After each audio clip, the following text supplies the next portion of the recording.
Hi guys, this video is for those that need to do the retake for Unit 1B, the one over flow of energy that you just took this week or last week. Let's start with number 1. These strategies you should be using on your tests when you're taking them. You can use tools on the platform that you are given. I'm doing it through Cami today just so you can see it, but your testing platform, you can also use your tools to take the test and do the things that I'm doing. Number 1, what kind of energy is necessary to initiate the process of photosynthesis? So notice how I said energy, initiate, photosynthesis. So what type of energy starts photosynthesis? Okay, so what do plants need?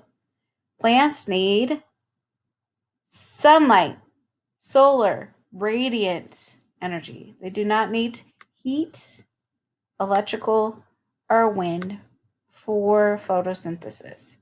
So you should have had radiant A.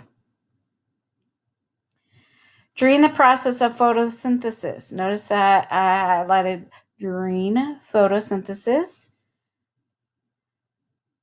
light energy is converted into chemical energy. Chemical energy is transformed into mechanical energy. Thermal energy is changed into chemical energy, or solar energy is transformed into mechanical energy.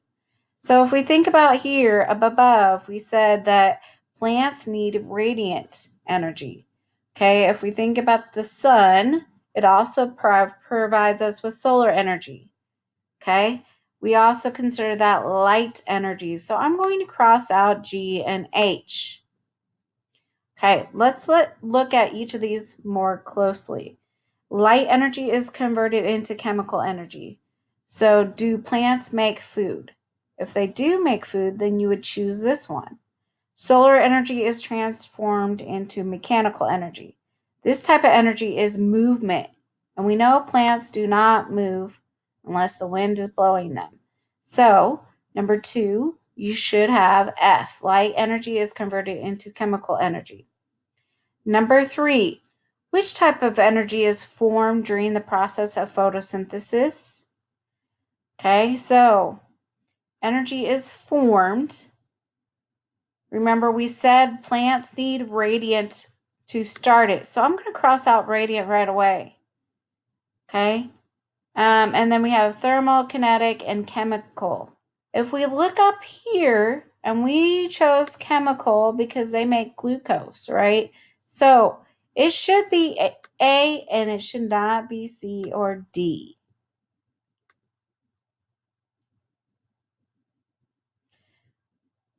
All right, so let me get my highlighter here.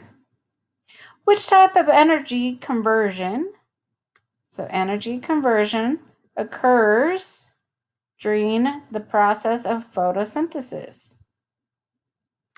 So notice that it's still asking us very similar questions as we just answered from 1 through 3. So what chemical, letter choice F, chemical energy is converted into radiant energy. Remember, we said that is not true because plants need radiant energy first. Okay, G, radiant energy is converted into thermal energy. Remember, thermal is like heat. That is not true. Thermal energy is converted, no, because we know they don't start out with thermal energy. So it should be J. Radiant energy is converted into chemical energy. And notice, yes, we said that above, chemical energy. So number 4 should be J. Number 5. Energy from the sun is transformed into what type of energy through the process of photosynthesis? Energy from the sun is transformed. So the sun transformed through the process of photosynthesis. Notice that if you had any problems with any of these questions, you could use the other question to help you figure out the answer. because this one tells us this would help us with another one and vice versa. So make sure you're looking at the questions above and below it to maybe give you some guidance if you are struggling. So what did we say the energy from the sun was? We know it's not chemical. We know it's radiant, so it cannot be thermal or electrical. Okay, again, I could use one of the questions from above to help me. Number 6, the diagram below shows a desert food web. How will a large decrease in the number of rats impact the food web shown? So a large decrease in rats. Okay, this is also where I like to mark in the pictures. So no more rats. Sorry, I had to plug in my laptop. So let's go back to our marking. There will be an increase in the number of ants, tarantulas, and snakes. Okay, so ants, tarantulas, and snakes. Well, the snakes actually eat the rats, so there would not be an increase in snakes at all. There would be an increase in the number of snakes, coyotes, and hawks. So notice that the hawks, the snakes, and the coyotes all eat the rat. So there would not be an increase in those. So I'm going to cross those out. There would be a decrease in the number of snakes, coyotes, and hawks. Okay, so they all eat the rat. How I could see that was because the arrow was pointing to their belly. That sounds like that's going to be the correct answer, but let's double check with J. There will be a decrease in the number of cacti, sagebrush plants. Well, if we took out the rats, there would actually be an increase in plants because there'd be less rats eating them. So the answer for number 6 is H. H. The diagram below shows a desert food web. Which organism represents the producers? So where do we find our producers? Well, usually in a food web or food chain, they are either to the side, if it's going sideways, or they're at the bottom. Remember, producers are plants. So cacti and sagebrush should be your answer choice. Cacti and sagebrush, because they are the producers. And like I said, they're usually in the same spot, either off to the side or at the bottom. Okay, number 8. A student diagrammed a food web of algae, snails, duck, frogs, and snakes. Okay? That she observed during a summer trip at her grandparents' farm. What is the correct arrangement of the above organism in an energy pyramid? So remember, an energy pyramid are the triangles, and at the bottom of the triangle should always be the producers. Okay, so plants, producers at the bottom.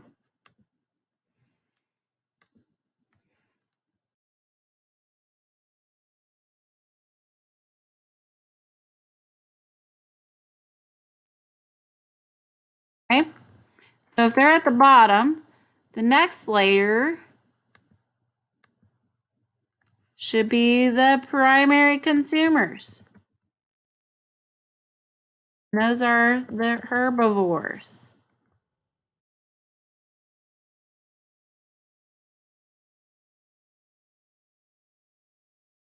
Okay.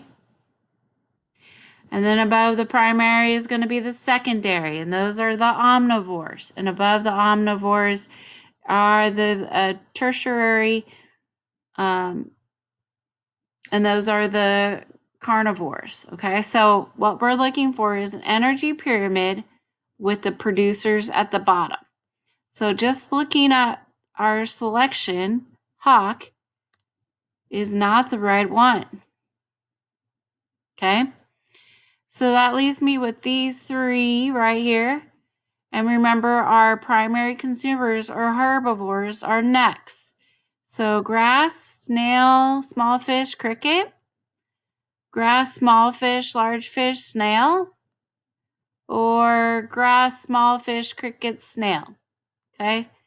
So notice the big difference between the choices that we have left is the large fish. The large fish is probably going to eat other fish. So I can cross out that answer choice. So now the next best thing I would do is look at what's at the top. Look at the top. Now, they have snake at the top of this one, but they have hawk underneath it. What do hawks usually eat? They usually eat snakes or fish. I haven't really seen them eat a lot of ducks, but this is the best choice. So I'm going to cross out that one, and it should be J. J. So number 8 should have been J because of the arrangement. That the hawk is the tertiary, the hawk eats the snake, fish, right? Number 9. When energy is passed through the food web, some of the energy is lost. So they tell us some of the energy is lost as heat. Approximately how much energy is passed from one level to the next? One level to the next. So remember, that was one of our rules. And we eat to heat. So 90% is lost as heat. 10%, remember that's one of our rules, the 10% rule.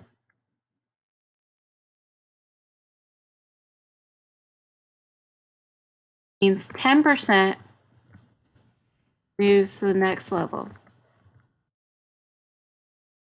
And why that is remember, we have to live. The animals have to live. They have to eat. They have to hunt. They have to do things that require them to use their energy. So I'm going to cross out 90. You should have crossed out 50 right away and in 1%. Okay? Your answer choices possibly were B or D, but 10% only moves on. Okay, number 10. What do the arrows represent in the diagram of the food chain? So remember, the grasshopper eats the grass. So the arrow points to the grasshopper because it is taking the energy from the plant. So the arrow should be that. So F, the order of size of organisms in the ecosystem, I mean, that is true, but that's not what it represents. Because we can see that we go from smaller to bigger, but that's not what the arrow represents. The importance of the organism in the chain, again, that's not what it represents. The direction of energy through organisms. Okay, maybe. The energy increases as you move from left to right. We already know that the plants have the most energy because they make their own energy from the sun. So they're autotrophs. They make their own energy. They have the maximum amount of energy. So that is very wrong. So we know it cannot be that. So 10 should be H. Okay, so looking at this picture, it says, analyze the position of the eagle and the snake in the food web pictured above. Which of the following statements is correct? So we are studying it and we're finding a statement that is correct. Okay. So the eagle eats more types of organisms in a food web than the snake does. So if we find the eagle, here's the eagle, he eats 1, 2, 3 things. So he eats 3 things. And the snake, if I go over here, eats 2. Oh, 2 things. So the eagle eats more types of organism in the food web than the snake does.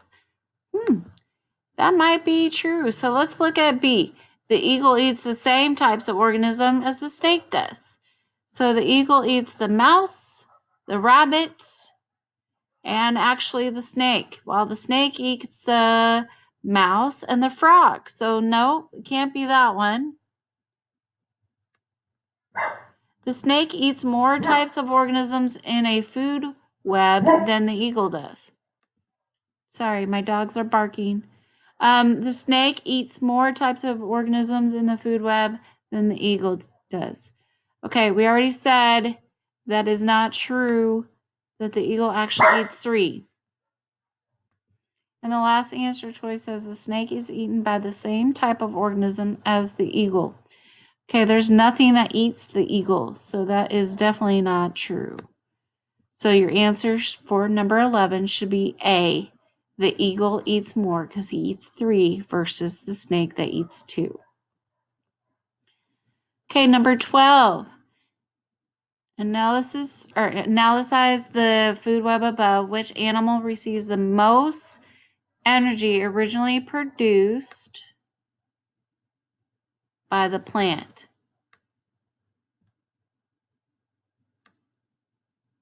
By the plants. Okay, so just thinking about what that question is saying to me, I have to think about what animal eats plants, pretty much, right? Receives the most energy from plants. So here are our producers, right? I said that they're usually at the bottom, and then our herbivores are usually close to them. So if we think about the mouse, it only eats grass. Okay, the rabbit eats grass also. The grasshopper eats grass and shrubs. The caterpillar just eats the shrub. And the frog is not a herbivore, so I don't even look at him. So remember, the mouse just has 1 arrow, the rabbit just has 1 arrow, while the grasshopper has 2 arrows, and the caterpillar only has 1. So it should be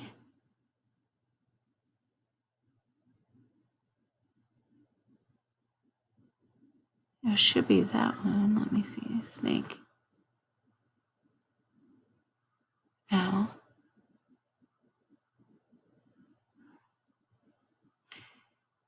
So that is not one of our answer choices just by looking at it, right? So looking at our answer choice, I really thought it was that one. But he's not even here. We said the frog could not be it. The owl, he doesn't eat any plants. Can't be it. Can't be the snake because he doesn't eat any plants, right? So the rabbit is your best answer choice from that list. Does that make sense? Because he eats plants. So number 12 should be F. Number 13. We're looking at this energy pyramid. Which arrow best represents the flow of energy? Okay, so just before I look at the picture below, how does energy travel in a energy pyramid? Okay, here are the plants. Who eats the plants? The herbivores. So notice that the arrow should be pointing up. Energy travels up. So if I'm going to pick my answer choice, it should be C, because that's the only one that's pointing up. Number 14. Which of the following statements best describes the flow of energy in the energy pyramid above? Okay, so we already kind of talked about this. I want my markup. I'm going to say best describes flow of energy in the pyramid, right? Oh, why is it doing that? Ugh.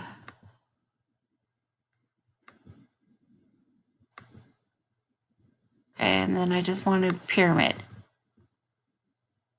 There we go. F. As you go higher in the pyramid, the amount of energy increases. Okay? So let's think about that. Is energy increasing? We said we lost energy by that only 10% went up. So remember our 10% rule. 10% travels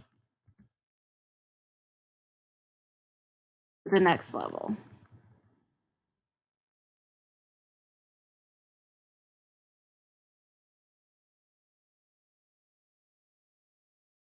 Oh, really, if we think about that down here, most of our energy. So that is not true. That cannot be true.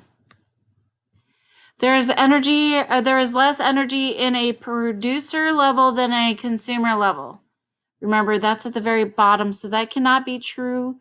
That's where we have most of our energy. There is no energy above the level of producers in the system. Okay? That doesn't sound right.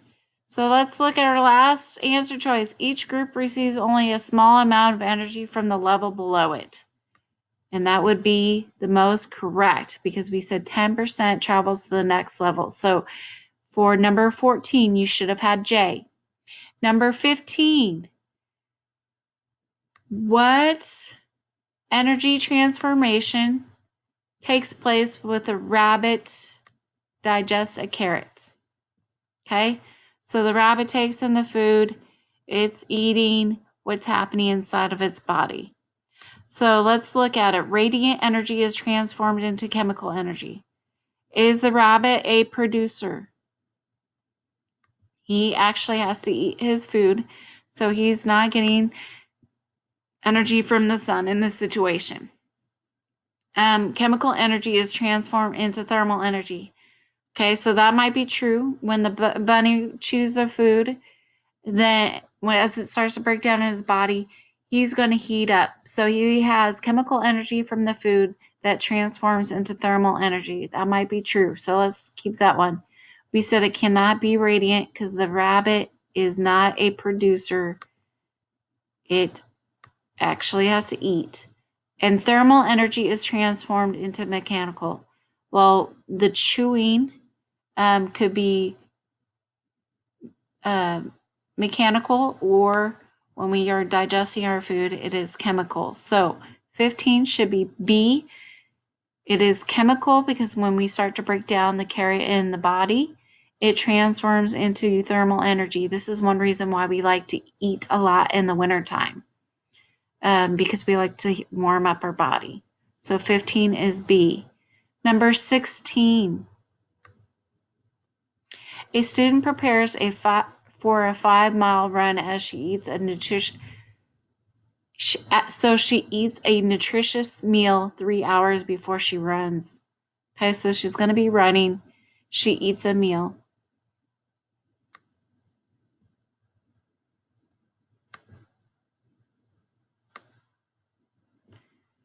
Okay, she's going to run eventually. Which correctly illustrates the transformation of energy from eating the meal to the run? Okay, so they put it in order for us. Okay, so when I'm thinking about eating, we just said above with the rabbit, chemical. Remember, if we're running, moving, that is mechanical. Okay, so let's look at our answer choices and find out if we are right. We said F, chemical to thermal. Well, I said above that the rabbit eats and it becomes warm, right? So chemical to thermal, that could be correct, right? But let's think about this situation. Thermal to mechanical. That would not be true because we have to do mechanical or chemical when we're chewing food. Okay, and then H has mechanical to thermal to chemical. Okay, we do not, maybe that could be possibly true, but the only problem I see here is mechanical would be chewing, thermal you heat up, but chemical does not represent the run. So H cannot be true. And then J, chemical, okay, I'm chewing the food up. I'm running and I have heat. So between 16, so for 16, when we're thinking about it and what's happening in the body, the best choice is going to be J, because chemical, you're breaking down that food. Mechanical, they're running. And what happens as they're running? They're becoming warm. So 16 should be J. That is the best answer. Number 17, a mountain biker is pedaling along a trail. The energy transformation is occurring during the bike ride. Oh, what energy transformation is occurring during the bike ride? Okay, so energy transformation, bike ride.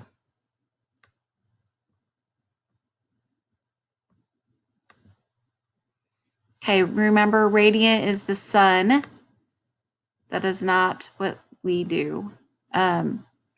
So chemical to mechanical, remember that's the food breaking down, and we are creating mechanical energy.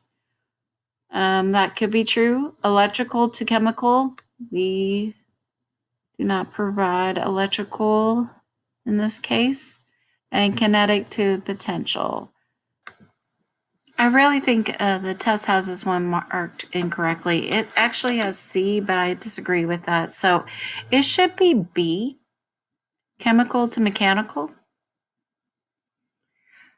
So we're going to look into that. Number 18, the food that you eat travels from your mouth down to your esophagus into your stomach. Okay, and we're going to talk about the body later this year. And through your small, large intestines before your body rids itself of the solid waste.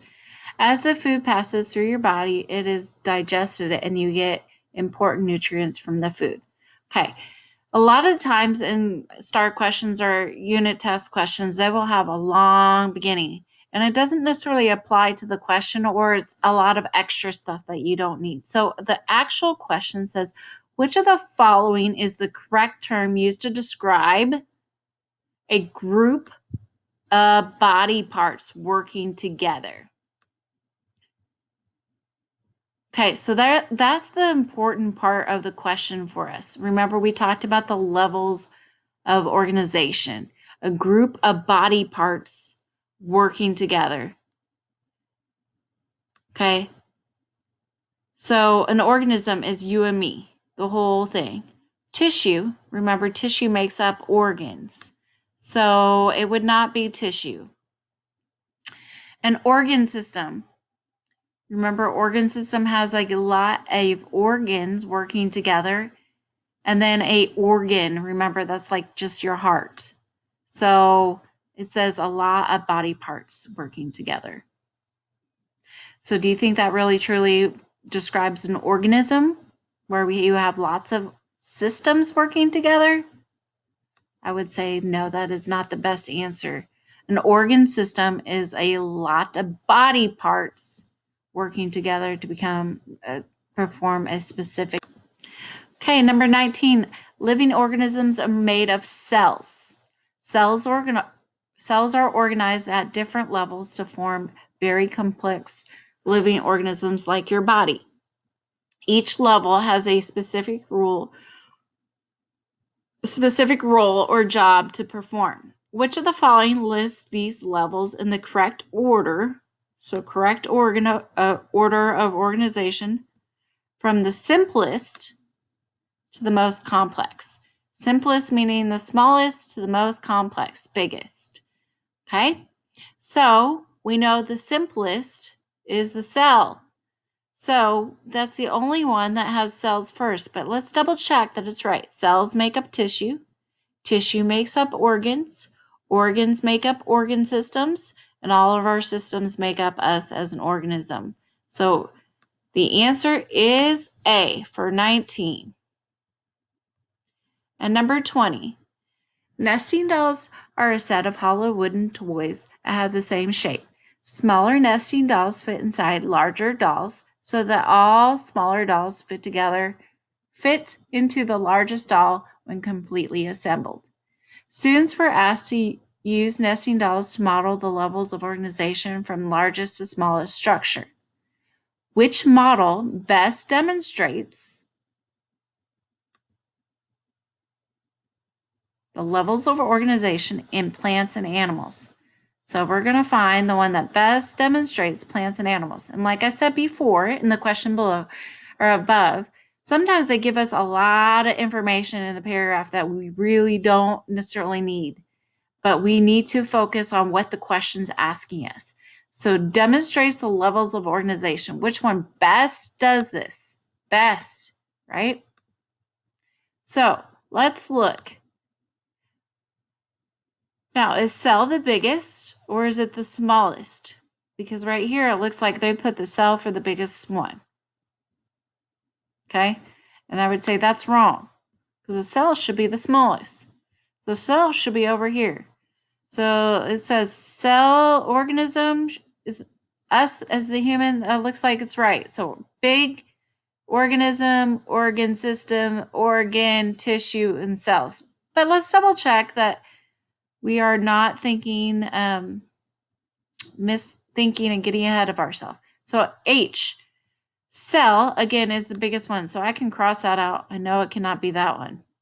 And then J says organism, organ, organ system, tissue, and cell. So it's between G and J.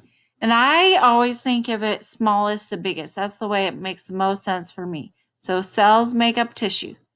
Tissue makes up organs, not organ systems, because that would be more than one organ together. So I know the answer for 20 is G. The answer for 20 is G. And our last question, what group of similar cells that perform a common function? Oh, I'm sorry, I misread that. What is a group of similar cells that perform a common function? So cells put together, cells make up tissue, right? So you can always go to questions above or below. Cells do not make up the whole, well, it does eventually, but the best answer is tissue. Cells make up tissue. So 21 should be B.